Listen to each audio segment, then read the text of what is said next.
Homesteading is a complete joke. Or at least that's what a lot of people would like to lead you to believe. And I think the disconnect is that many people take things to the extreme. And so, is something sustainable?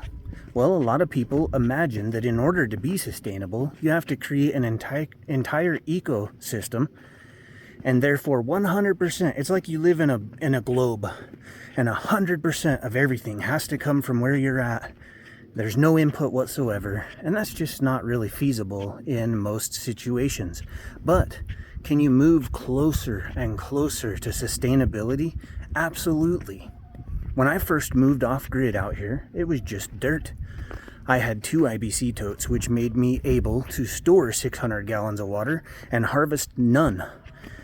One of the first structures I built was my shop here. That's 400 square feet of flat surface where I can harvest water from. And so at that point, I could harvest 400 gallons and store 600, within about an hour. And that is moving closer and closer towards sustainability.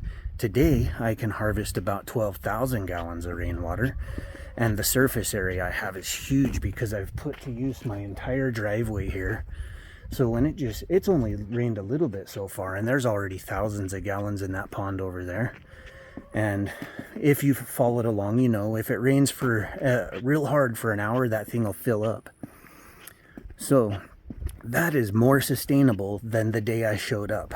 I constantly talk about food, water, shelter, and so now I have shelter. The cabin here allowed me to build myself somewhere, to me, that's very comfortable to live, that I don't need to pay rent or mortgage for. That's one of the largest bills most people will ever have. And so to eliminate that creates a lot of wealth and therefore more sustainability on the homestead. While no, I don't have the ability to have limitless water yet. But I have offset that need hugely, and it is possible to build a large enough rain harvesting system to harvest and store all the rainwater I'd ever need for me and all the livestock on the homestead. And of course you can, drill a well down the road. For those that are new here, I came out here with nothing, and so it just takes time to build up, and you can build your homestead and take your time and make the moves slow and steady that it takes to become more sustainable for yourself. I started with some chickens, but then I got a couple breeding pigs, and now I keep about 10 pigs, which is about 400 pounds of pork on the homestead at any given time. Someone pointed out, well, you don't grow 100% of their feed on the homestead, and so therefore it's not sustainable. But I would argue that I do create 100% of my income on the homestead, and I use that income to buy feed for the pigs so I can process them and make sausage, all the meat that I would ever need. And that's no different than growing a field full of wheat, turning it into flour, trading or selling that flour, and then buying feed for your animals. It's not a competition, it's just a matter of offsetting your needs and becoming more and more sustainable. Nothing is really flawless. One of my newest projects is buying an old truck, pulling the engine, rebuilding the engine entirely. And even something like that could be considered sustainable because I'm not having to go spend $60,000 on a brand new truck. Let's just say that I went into this thing $10K, and then I have a brand new, basically a 2025 1977 classic truck that's easy to work on, that I can maintain parts for and rebuild, but it's basically going to be new here in about a month. This is what the land looked like when I got here. Just nothing, just real barren. This is the pasture out here for the horses, and as I lived here and looked at the lay of the land, I could see that water naturally accumulated over here. And so when I hired a guy to come out here and grade my driveway so water doesn't stay on the driveway, it actually drains down the sides and runs all the way to that pond I showed you. Well, I had him dig this out too. And the cool thing about this is while this filled real quick and held thousands of gallons and the horses ran and played in it and drank water out of it, what could very well happen is with them running and playing in here and stomping it down, it could sill, and eventually it could hold thousands of gallons of water without leaking. And then that water could be used to water this field that I've created here, or just for the horses. And it's really not hard to keep water moving so you don't get mosquitoes or any undesirable effects. Just like water sits in nature, it just moves a little bit. So if you can imagine, water just flows through the entire property all the way out to that pond. That's thousands and thousands of gallons it can harvest easily. What I've found is these ditches down the sides of the driveway, water fills them. They fill all the way to the pond, but it absorbs enough water that water actually sits in those ditches for 6 months before it dries up roughly. If you dug a 3-foot deep and 3-foot wide ditch, it'd probably hold water for the entire year. And that's how you start to create an oasis.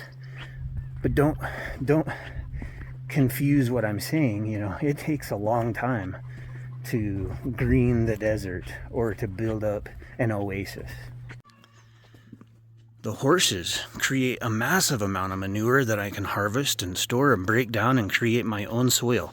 100% of the soil on my homestead came from the homestead. Tens of thousands of gallons of water get stored in these cisterns around the homestead. I can pump them up to the tower there and then move it anywhere without electricity. I'm not cranking out an enormous amount of fruit and vegetables, but I am growing enough to provide myself with more fruit and vegetables than I've ever bought in my life. You can grow outdoors, you can grow in a greenhouse, and you can dig a geothermal greenhouse like this one. And I'm telling you, I crank out a lot of squash. That's one of the main things I grow. It looks like we've got quite a few beans coming up. Look, there's not enough potatoes here to feed several families, but I'll be able to make some French fries. A lot more squash down here, and a new addition to the homestead is the bluegill fish that I've added in here. So there's about 20 bluegill in here, and they love to eat, and so as much as they want to eat, I'll continue to feed them and they'll grow quickly, and maybe we can get to a point where I can harvest one fish each week. That'd be pretty ideal. They provide nutrients to the water, and the water provides nutrients to this tomato plant and these mint here. I even have a red raspberry tree here that should come to fruit eventually. One of the easiest things to grow is Swiss chard and other lettuces, so you can have a salad every day of the year. Are there content creators out there that make a high dollar production about sustainability, and maybe some of it's fake and pretty and cleaned up? Definitely. But that doesn't mean that it's not possible. And you can absolutely create more sustainability in your life, even if you live in the city. Do you want to follow along while I build an engine for the first time in my life, or watch me grow my homestead?